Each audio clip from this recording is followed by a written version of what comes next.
A Patreon supporter named Tyler. You can be one too at patreon.com/feudnation. Save this channel from inevitable extinction by pledging $1 or $2, or in Tyler's case, over a certain impressive threshold which allows him to guest on this channel.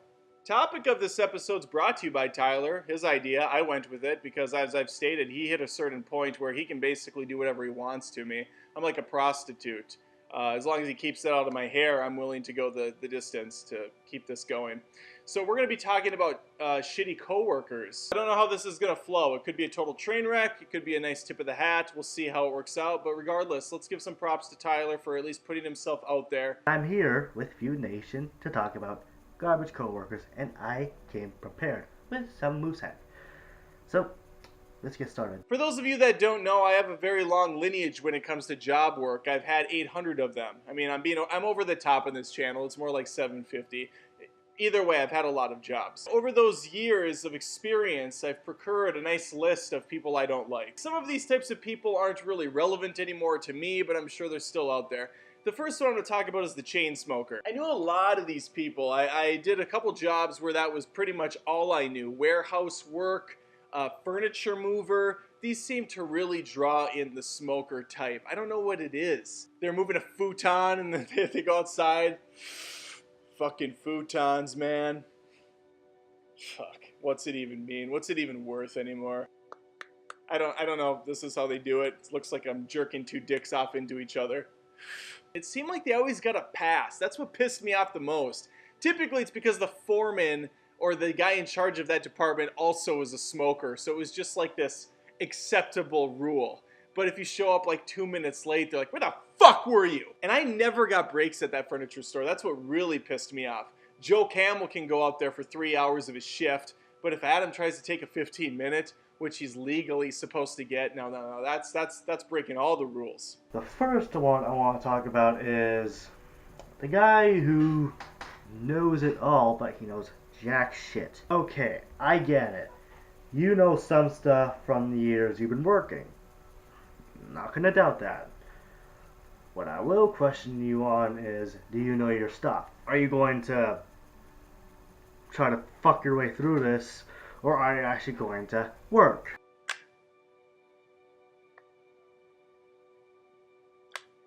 Then there's the office suck-up. I think everybody's dealt with one of these at one time or another. A yes man, a yes sir. Has no real value or ideas of their own to bring to the table. They just kind of sit there, nod their head super aggressively, like, yes, I love everything that's being said right now. I had a person at an old job where I swear someone just hit the back of their head and they just bobbled up and down. The second person I want to talk about is the old timer. I'm guessing every frustration he has with the supervisor or with people in the company, he takes down newcomers, aka me. He has no patience, and whenever he's trying to do stuff alone, he's fine. When he's trying to do stuff with people, it's a 50-50 chance. He's going to be with a person he likes, or he's got to be with someone he hates. So yeah, that's a problem. And I don't like that, because I'm trying to learn, and here he is just fucking pushing me like, no, go, do this, why are you so slow?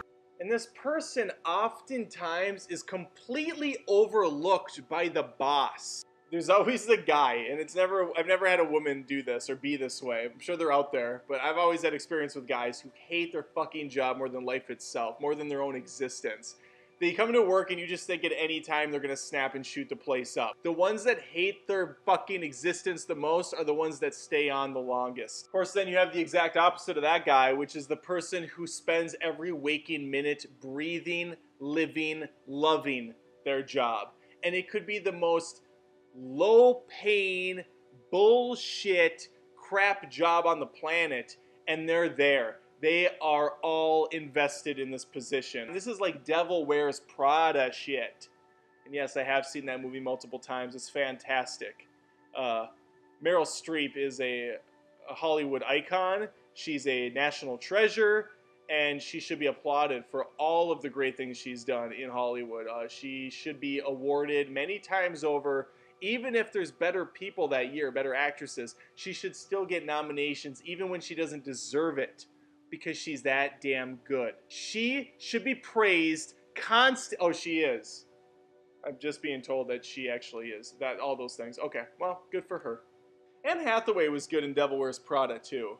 She doesn't get enough credit because it's a Meryl Streep vehicle, of course. But Anne Hathaway, she holds her own. The entire cast is great. The last one I want to talk about is a fairly recent one, actually. This employee acts like a 2-year-old. He has worked with construction companies in the past, yet I don't get why he's bringing his problems from home to work, which is a big no-no.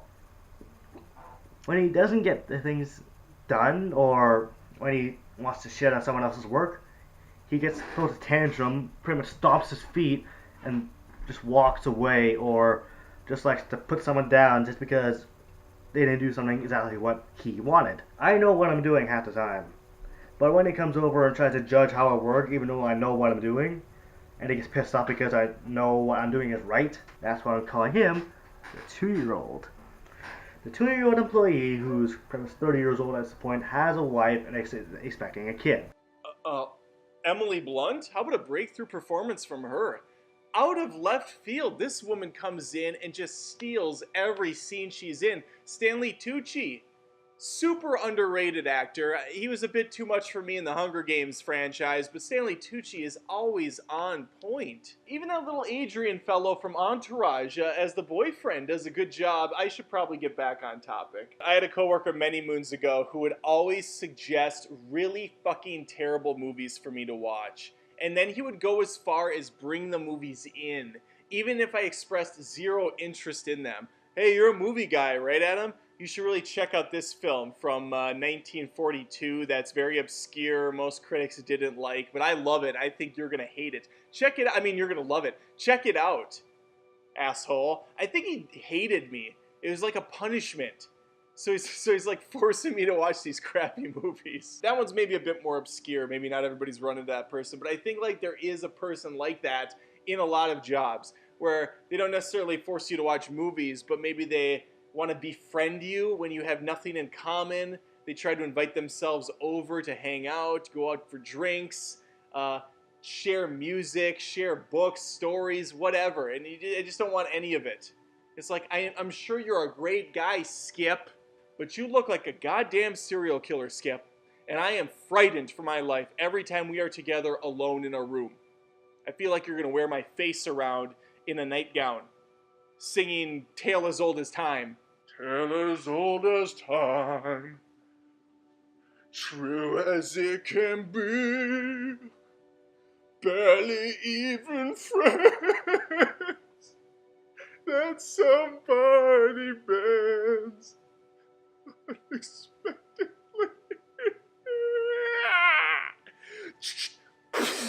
Worked at a couple corporate places like Target multiple times. I worked at Target. I was a cart attendant, a very esteemed job, a very esteemed position. I also worked in the electronics department, which is a top tier job there. You want to know where Ernest Scared Stupid is? I can point you in the right spot. You're looking for the Eagles' greatest hits? Would you follow me?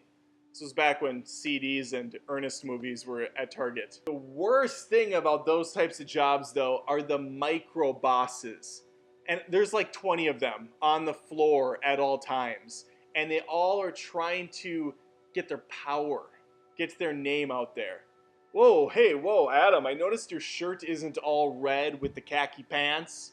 I'm not sure if you were here for day 1, 2, 3, 4, 5, 6, 7, 8, 9, 10, but we wear only red and khaki.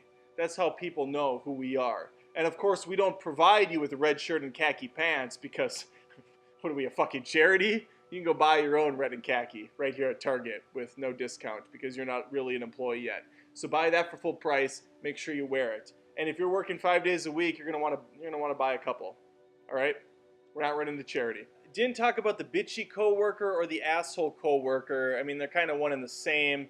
Basically, just the person that you don't know which side of the coin they're gonna be. They're like a two-face. Some days they're pleasant enough. They're fine. But then everything sets them off, even the most minuscule, worthless thing. Hey, Jaquisha, do you think you could help me set the table for the Christmas? Fuck you! You're not my boss! Since when did you become in charge? And since when are you on the holiday planning committee, asshole? I don't answer to you. Man, you are a piece of work. Just because you're a man means you can boss me around? Fuck you. Hate you, Jaquisha. There's always more types of jerks out there that even go beyond my comprehension. So put them in the comments. Maybe you have a more specific story. I didn't want to get too into the nitty gritty with things. Be sure to subscribe to him, subscribe to my channel for more content, which is gaming mostly. And I will see you guys later. Peace. Thanks for listening. Also, if you have a movie suggestion for movie feuds, or if you have a rant idea, check me out on patreon.com/feudnation. It's how Tyler got on the show. It's how you can become a member. Keep this thing going. All right. Sucks that I have to do that, but that's where we're at now. Thanks, YouTube.